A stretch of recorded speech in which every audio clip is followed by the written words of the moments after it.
Hello, everyone. Welcome to Real Estate Right Now. We talk about real estate matters that matter to you. My name is Jay Izzo, and we are live here from Linda Craft Team Studios here in Raleigh, North Carolina, part of the Greater Research Triangle Park. Today's show, luxury and ultra luxury. What should you know? It's a very different market when we talk about luxury and ultra luxury, especially in the Triangle. You may be watching us from another market, and you may say, well, that's not our luxury. It's either way higher than our luxury. You may say, well, that's way lower in our luxury market. And the truth is that depending on your market, luxury can mean, and ultra luxury can mean very different things. So if you're in San Francisco, what we call ultra luxury here in the Research Triangle Park may not look like or may not sound like ultra luxury. But then if you're in Nebraska, where I'm originally from, you'll go, we don't have anything like that in our market. And so it would be really, really ultra luxury. So in today's show, I invited back our good friend, Tony Fink, senior listing and buyer expert here with Linda Craft Team Realtors. Welcome back. Thanks, Jay. It's great to be here in 2026. So let's just start this way when it comes to the market in general, because I think people, when they say luxury or ultra luxury, especially in our market, what are we referring to when we say that here? Yeah, that's a great question. I'll answer that, and I'll give perspective on why classifying or segmenting you to the market makes sense as well. So in the greater Wake County market, which is, or I should say Wake County, greater Raleigh market, the median home price in December of 2025 was $455,000. Okay.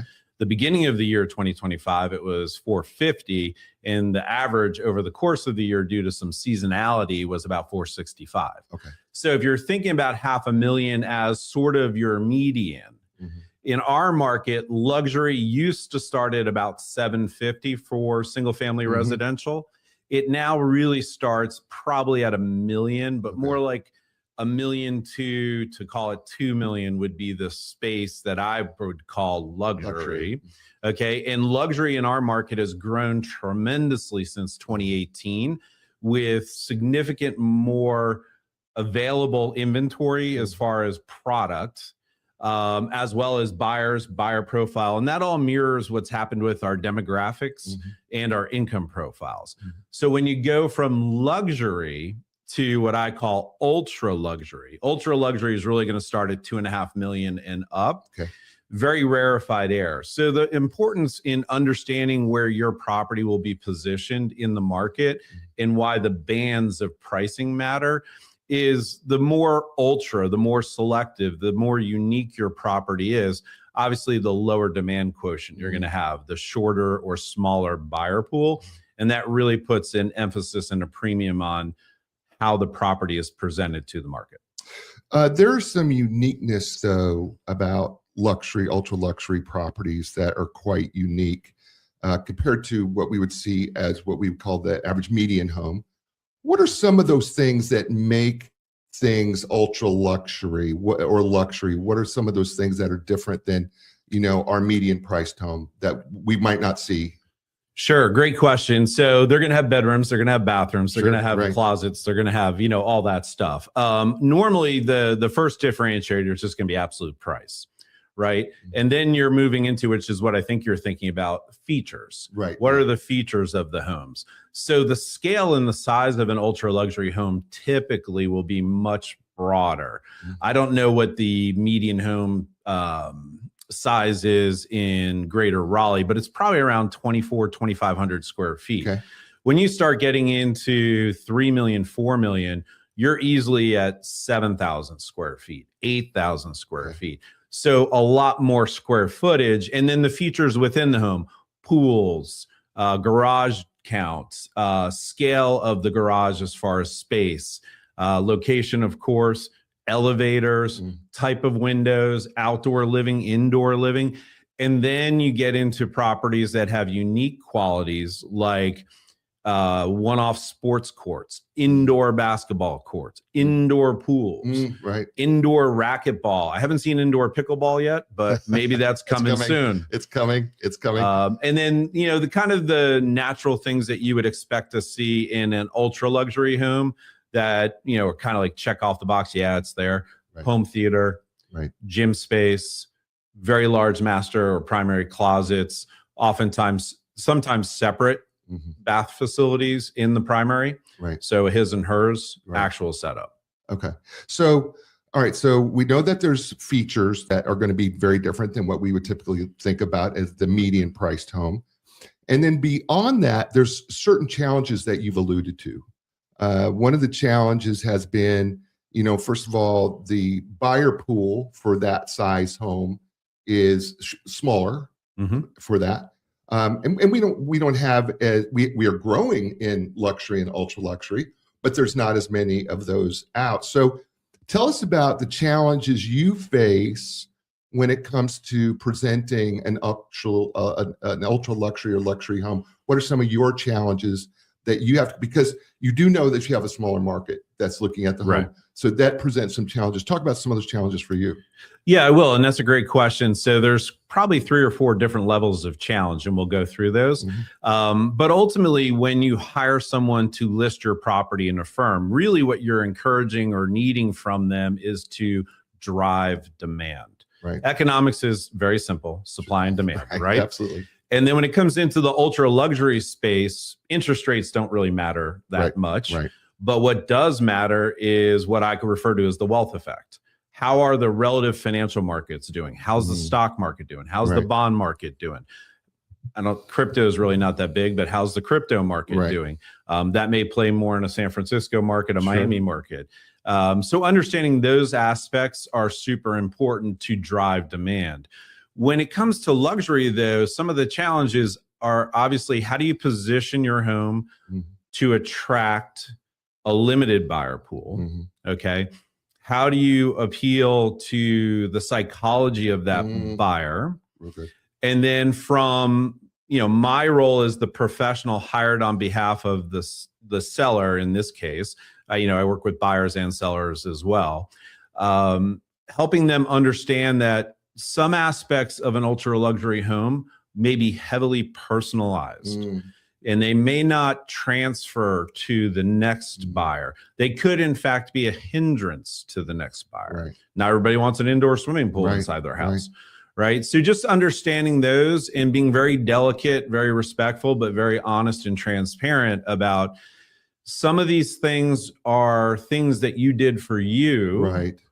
But remember, when you built this house or you bought this house or you remodeled this house, well, your buyer is going to be thinking the same way. When you're spending $2 million, $3 million, $4 million, $5 million, $6 million on a property in this market, you want what you want. Absolutely. And you're not going to compromise because you don't really have to. All right. So then that sounds to me that the seller of luxury and ultra luxury has to have a different mindset. So to me, it sounds like, okay, I customized this home for me. It was completely customized, which is why it's priced at what it's priced. And there's a lot of extra things that a lot of homes, most homes, nearly all the homes don't have, that I built in for me. So if somebody's going to sell a luxury or ultra luxury home, what has to kind of be their thought process in terms of, okay, these are some of the adjustments I need to make in my mind in order to get there, understanding how the house is going to sell? Yeah. So, and that's really a primary role for me as their, fiduciary in helping them understand. So what I do notice in the ultra luxury space is most of the sellers are very astute professionals. Okay. So they're very rational. And a lot of it comes into understanding their personality, building that rapport and that trust between each other. It's a two-way street. They have to trust you and you have to trust them.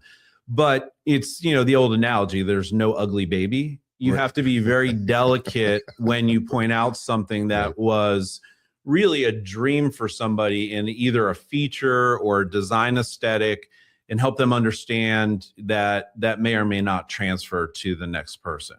So I think it's sort of a little bit of a process, Jay, that you go through when you talk about it. And the way I handle it is really answering their questions first.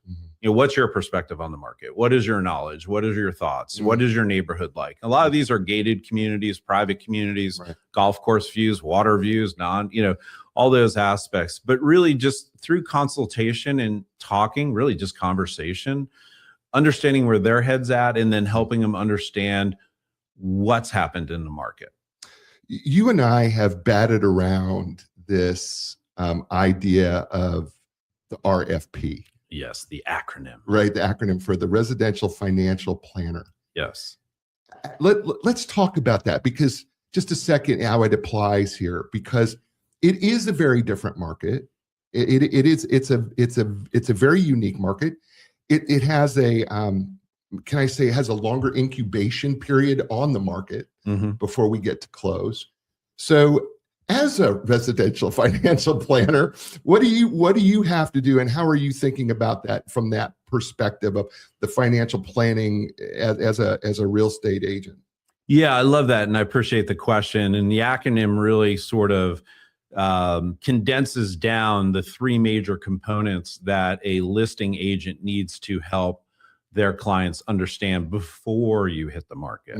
So RFP, right? We all know what an RFP is. We all know what a CFP is, Certified Financial Planner. If you think of the analogy or the correlation to the wealth effect, what's going on in the financial markets, that's why this is a really good way to phrase it.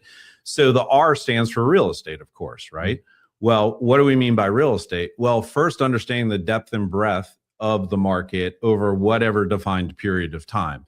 For ultra luxury, 2 years is a window to go back and look and give your clients an expectation of what's been working in the market. Okay. Again, you're using data to help influence the thought process and the decision process, because every property is different. In the ultra luxury space, it's very different. Right. Okay. So the real estate piece is really understanding what's transpired. As an example, when I do a traditional listing for, call it a $500,000 to $600,000 house, and Jay knows this about me, I'm very data driven, because I think data really gives you the way to chart a path for success, and then the different aspects, the qualitative more than the quantitative, come into play as well. So for a traditional or typical home for me, 3 to 4 hours of data research. Wow. For an ultra luxury, easily 10. Okay. Because it's really diving into each property in macro, then comparing each property that transacted against your property to see where the differences are and the similarities are. Location, features, size, bedroom, design aesthetic. In our market, we don't have a lot of Mediterranean design. We don't have a lot of stucco, but you do find a lot of that in the ultra luxury. Yeah. So that's sort of the big piece on the R. Right. The P piece is the planner, right? Right. How do we plan to present your property, make the best first impression, manage the behavioral nature of a buyer, right? You got to put your buyer hat on as a seller, so you can plan for execution. Okay. This is all before you've had showings, offers, or anything like that. And then on the finance piece, so I skipped that, but it's real estate. The financial impact is really understanding with your client what's a logical marketing time. Okay. So it is not uncommon for a resale or a new construction ultra luxury home to be on the market a year. Right. Well, a year is a long time. Yeah. So on the financial piece, it's as me as a fiduciary truly understanding what their motivations are for selling. Right. If somebody is selling their dream home, something's happening. Right. They've had a change in family situation. Oftentimes it's a new career opportunity that just can't be passed up. And they're moving somewhere else. And so again, factoring into, okay, if it takes a year to sell, but you need to be out of here tomorrow, do you need the money out of this house to go where you're going? What's the carry costs? I mean, I have, some ultra luxury properties that I've done in the past where, the carry costs are 5, 6, 7, 8, 9 grand a month. Yeah. So, you factor all that piece in, and that's sort of a quick snapshot on the RFP component. So there's a difficulty that I have to assume that you that you need to educate the seller onto is the appraisal process, because there's just not as many properties available in the appraisal process. So I'm assuming there's a lot, there has to be some guessing as to, because there's nothing to compare it to. So how does that process play out? Because you just can't bring an appraiser, go, oh, well, we're going to compare 3 comparable properties when it's $5.8 million. Right. So how does that play into your RFP game book? Because that's certainly got to be a part of it. Well, it plays into the R piece and the P piece. But actually, Jay is going to be stumped when I tell him I don't really care about the appraisal. Really? We're talking ultra luxury. A lot of these are cash purchases. A lot of these are leveraging other assets, borrowing on a portfolio. So to your point, though, which would apply if and when it is appraised, okay? Right. And appraisers in ultra luxury space are going to know that there's some unique qualities. Really, it's talking through with the client pricing strategy. And how do you price this house to know that you've got a reasonable price that will attract demand? Because I can take a $5 million house and list it for 10. Right. Right? Because it could be worth 10. It could be, yeah. But if my analytics, my 10, 15, 20 hours of data research tell me it's a $5 million property, then at 10, it's just going to sit. Mm-hmm. So there's a couple different pricing strategies that are used by super experienced real estate agents. Mm-hmm. And the first is called aspirational pricing. Okay. The second is called perceived value, or market value is what agents call it. And then the third is called event-based pricing. For highly unique, let's say ultra luxury, aspirational pricing is the one I use. And you can say, Tony, that's a cute word. Yeah, it is, but it's aspirational. So what we're doing there is we're defining the market. And again, remember, the clients make the decisions. Right. Now, I won't knowingly take on a listing that won't transact, because that's going to disappoint the clients and frustrate them. And that's a year's worth of frustration. That's not fair to them. So I think giving them very transparent, honest, supportive guidance is the way to go. But with aspirational pricing, what I encourage and recommend is we price at the upper level of what we think is reasonable. Okay. Why would you do that? Well, I'm not, nobody's got a clear crystal ball. Right. And with aspirational pricing, what you do is you put in a sequential or a strategic price adjustment. It's very much like, going back to the CFP analogy, the finance analogy, it's almost like an IPO, an initial public offering. And if you're familiar with those, the company, before they go public, hires their investment bankers, their listing agent, and they go out and they present to the market. Well, again, that's what we do. But they ultimately are trying to find what's called price equilibrium. Right. So when you have ultra luxury, or there's like a celebrity factor, like if Jay were ever to sell his house, right, there'd be a huge celebrity factor in the podcast world. So you don't know what that X factor is. Mm-hmm. So you start off at the highest possible number you think is reasonable, right? Unless there's some other motivating factors for the sellers. That's the financial piece. And then you move it down, so, strategically. Does that make sense? Yeah, no, it makes complete sense. I'm actually got a picture here of one of the listings that you currently have up right now. And there are going to be people who are listening to this on podcast, so they aren't going to be able to see that picture eventually. But those who are watching us live on all the stations, we appreciate you doing that. This house is very unique with this picture. If we could give the audience just kind of a brief description of this house and this listing. Sure. Because this is an aerial drone shot that you've taken, and it looks very, very Italian, Tuscan, Mediterranean. Mm-hmm. If I hit all those words correctly, you've heard them, hit them perfectly. And if for those listening, I'll describe it to you. So this home is a ultra luxury listing that we actually put on the market, Linda Craft Team Realtors, in December. And this home is a little over 13,000 square feet. Okay. And it has a lot of main level living, which is fantastic. It's got an amazing flow. And when you hear 13,000 square feet, this is Mediterranean design. It's CBS block, poured concrete foundation, has a full basement. This is a unique property in our market because typically basement homes here that have a walkout component are on a sloped lot. Now the lot may be leveled. This is a flat lot. Right. They actually dug down. Yeah. This home has got barrel tile roof, which is very unique for our area. Now, in my days in South Florida, you see a ton of these. Right. But you don't see a ton of these in the Triangle area of North Carolina. Right. The barrel tile roof is gorgeous. And Jay just moved to another aerial photo that actually shows a very unique sports court. That sports court is 2 stories down into the earth. Right. And there's a walkout from the basement. Let's go to that. I'm gonna flip over to that sports court. Yeah. Which, by the way, looks like they have a pickleball court. It is a full pickleball court, so you can have a tournament.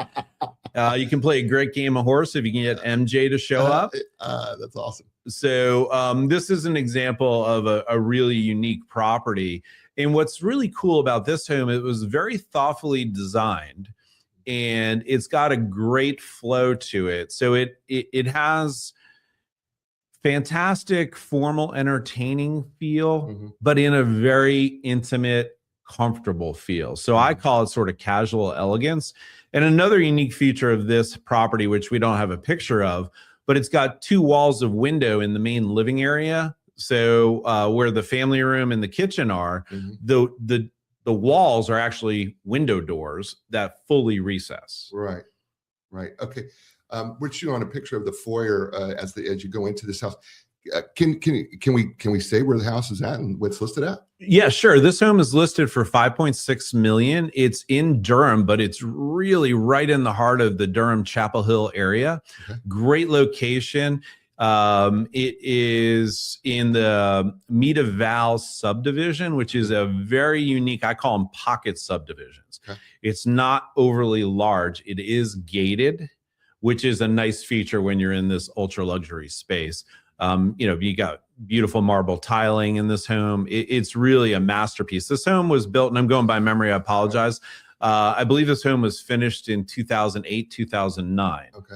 We have another one to show you that was finished more in 2020, 2021. And you can see the difference in architecture. But on this photo too, things I look for in ultra luxury, I love circular driveways. Right. Okay. I love not driving up and seeing a garage door. Right. So you have some presence. And what's really nice about this property as well is it's elevated. So while it's a flat lot, it's a couple feet above the street level. So it's got real prominence when you're there. So this footprint, in terms of how big the property it's on, how much land is this particular property? Great question. This is 3.3 acres. Oh, so it's on. So this is a big piece of property for an in-city essentially location. Right. Now, city, for those of you not in the Triangle area, city is in a proximity choice of words on my part. It's not in a city. Right. So we're pulling up another home here that you have currently listed. How much is this? Where's this home and how much is this listed at? Yeah, so this is probably one of the premier North Raleigh subdivisions. So very close to the airport, very close to downtown Raleigh, very close to the Research Triangle, easy to get around. This home is in Avalair.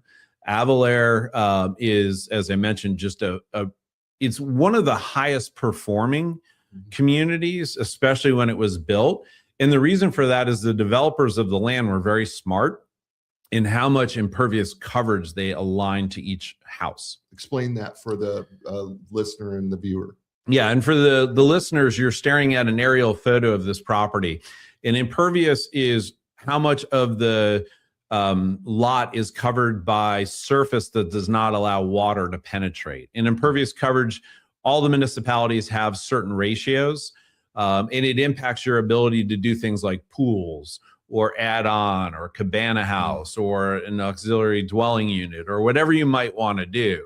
So when this developer put it together, they over allocated to each property, which meant they did additional off-site or stormwater management. Impervious is all about protecting the watershed. Right. And for this home, behind it is actually a water feature in the community, which is a retention pond, but it looks like a small lake. Looks like a small lake. Yeah. And it's got a beautiful fountain, which you can see from the backside of our property. Right. This listing just hit yesterday.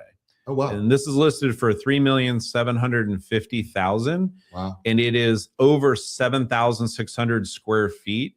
Has 4 true bedrooms, but lives like 5 or 6 bedrooms. Okay. In North Carolina, your bedroom count is covered by or governed by septic if you have a septic permit. Let's talk about pools and luxury and ultra luxury, because I think it's kind of an expectation. Am I wrong there? Is that in the luxury, ultra luxury, that there's probably going to be some sort of a pool or a really nice either indoor or outdoor? Yeah, no, you're absolutely correct. And the first home is pool ready. So in presenting it, one of the things we did is we did an AI generated view of a luxury in-ground pool. Got it. The owners didn't have a need for a pool, but when the home was built, it was excavated and prepared and prepped so that a pool could easily be put in. Got it.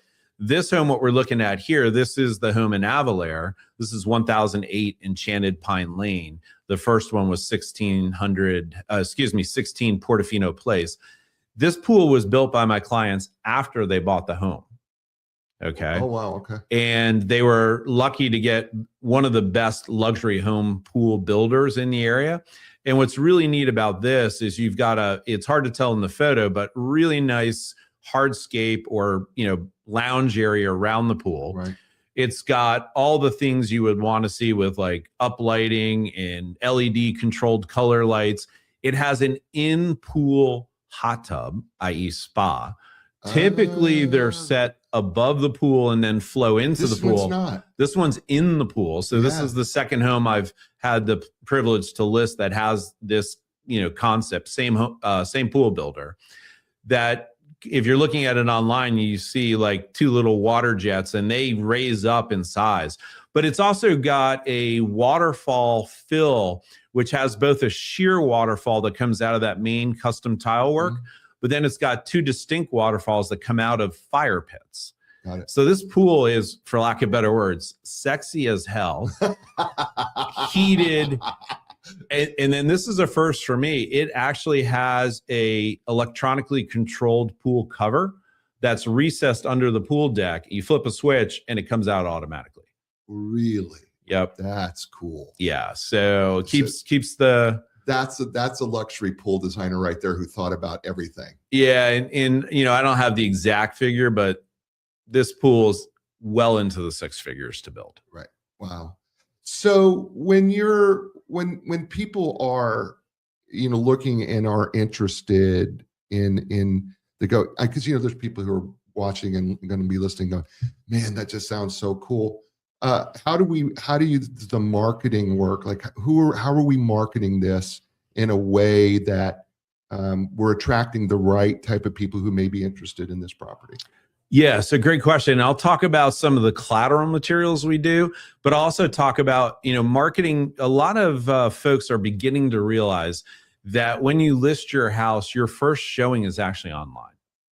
Okay.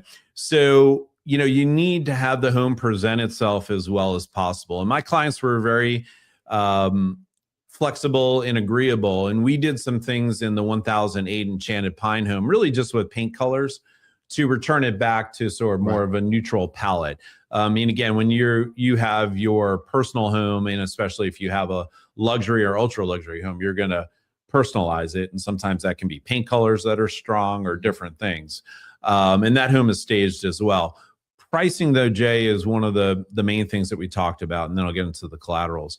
The home at 16 Portofino Place, again, 20 hours worth of work in pricing that one because it's truly a unique property. If that property had the same pool that the one we just showed had, that would be over $6 million. Right. So what we've done there is we've accommodated for perhaps the view of a lack of pool being a negative. It's not always, because pools require a lot of capital and a lot of work. Absolutely.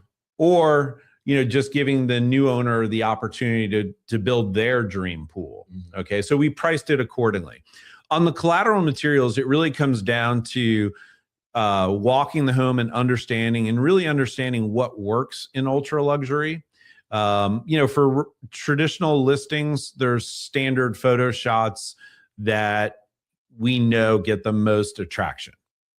For luxury and ultra luxury, you want to showcase some of the features that are unique to the property. So for the house at 1008, one of the cool features with that is the front door. So we did a front door shot, and then we did a reverse shot from inside that had the front door open, which is, I think, a picture Jay's going to pull up. Yeah, we're going to pull that up. And you notice there that that's a custom, very expensive metal door fabricated with no hinges. So the collateral material with ultra luxury, it just is the same as a traditional listing, but just on steroids like everything else. It's a little bit bigger. So for this home, obviously I do social media. I'll do a walking tour of the home, which usually get the most amount of hits. People love to take looks at properties. You can't get in either of these properties unless you're a verified, vetted buyer. Oh, that's a great point. That is a really great point that people need to know.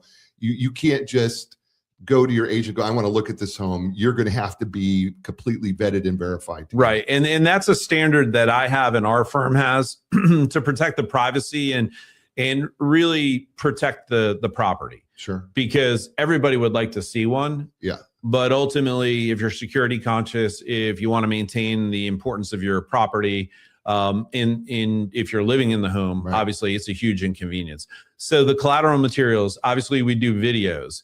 We do phenomenal exterior drone shots. We do indoor, outdoor. If you notice in this property, if you see it online, and again, you can see this on all of the public sites. I won't mention the Zillow word. Oops, I just did. But this is showcased on Zillow, so you can look up 1008 Enchanted Pine Lane in Raleigh, North Carolina, and see it. That's all extra marketing we do.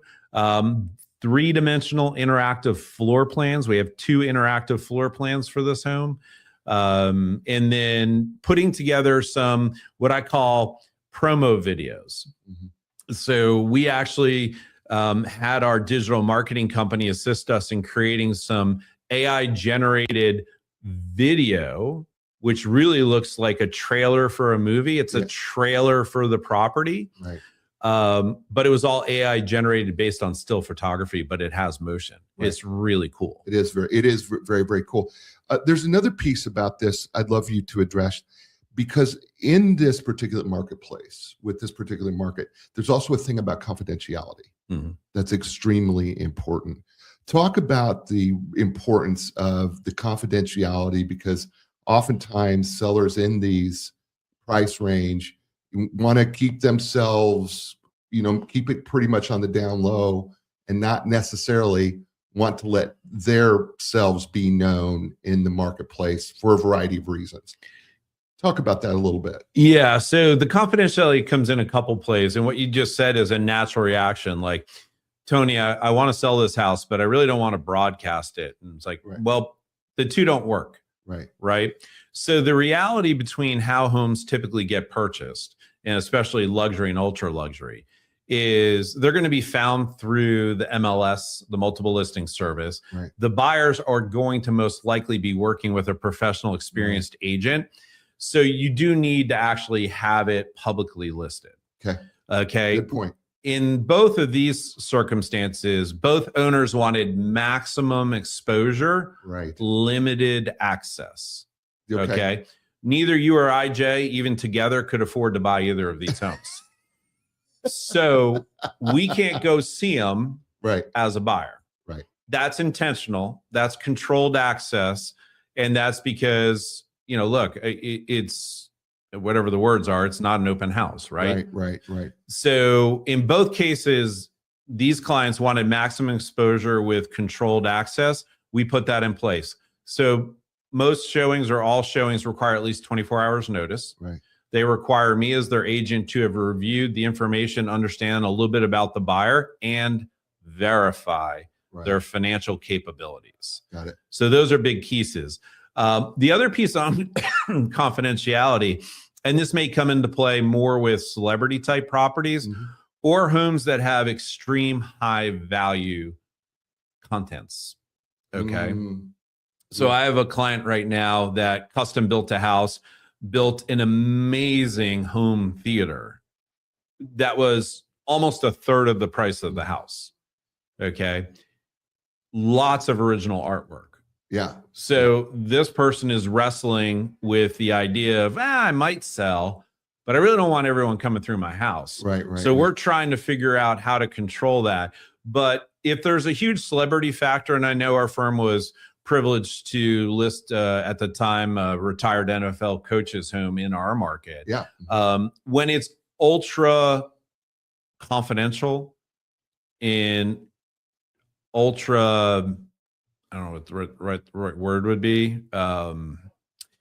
What can happen is the listing agent has to be there for the showings. Right. I will tell you, Jay, that seems like a great idea, but agents are typically licensed and vetted and bonded. Right.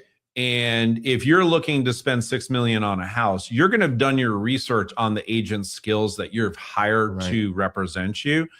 So ultimately, having a buyer agent accompanied by the seller's agent creates a little bit of a weird dynamic. Yeah. And I had a listing a couple years ago that was a $5.9 million listing, another 13,000 square foot, beautiful home, private community. And the owners required me, and I offered, of course, to attend every showing.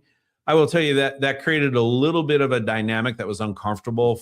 So what I did is talked with the buyer's agent ahead of time, said, how do you want me to do this? Do you want me to stay in the backgrounds? And most of them said, no, Tony, you know the house better than anybody. If you don't mind showcasing the house and touring us through it, but let me answer questions. So that's a collaboration. Yeah. So I think that's an important thing too, is to say, okay, yes, because we've seen this before where, the listing agent has to be at the house, when there's a showing, right? Protecting the client. I get that part of it. But there is a cooperative factor that generally can happen in this thing like you just presented. And that is, I'll be there. I'll explain to you the different features of the house, but then I'm getting out of the way because it's your client. And I think that's really, needs to be clear for people too, that it can work. But it still is uncomfortable because it's uncomfortable for the listing agent to be there with somebody else's client and another agent.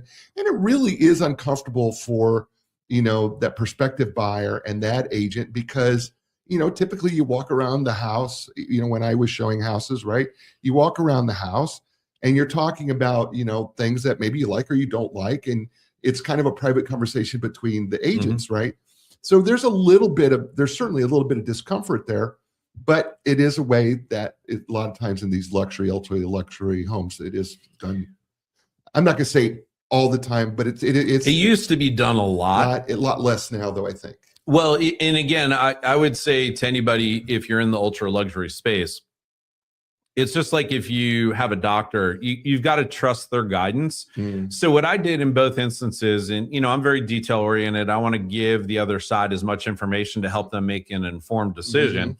I represent my client. So I find my presence can not be a positive. I don't think the listing agent should be at the showings unless there's some super unique aspect, like you're leaving Super Bowl rings on your kitchen table, right? Or diamonds or things like that. But what I do is I create Tony's tip sheet. So I send anyone who's been approved for a showing a tip sheet to just help them. Of like, hey, make sure you notice something. I'll talk in the abstract. This is not about the two properties we just talked about. Oftentimes in ultra luxury, you're going to have safes. You're going to have panic rooms. You're going to have safe rooms, right? Well, that's not stuff you want to disclose, right? You don't want the world knowing about that. Those things are there to prevent things from happening. A lot of my ultra luxury clients are super security conscious. So we're very careful about floor plans or what they see or can't see. They approve everything that goes out. But the tip sheet, and it's preceded by a phone call with the agent about like, hey, anything I can share with you about the neighborhood? Are you familiar with XYZ neighborhood? Anything I could share with you. And if there's any tidbits I know, I offer those out so to help them with their showing. I don't know if we've missed anything. I feel like we've done a pretty good job of covering it. if I have missed anything, I'm going to give you an opportunity to expound on anything we missed. But if you were to wrap all this up into a tight little neat bow, what would be the wrap up of when it comes to luxury and ultra luxury?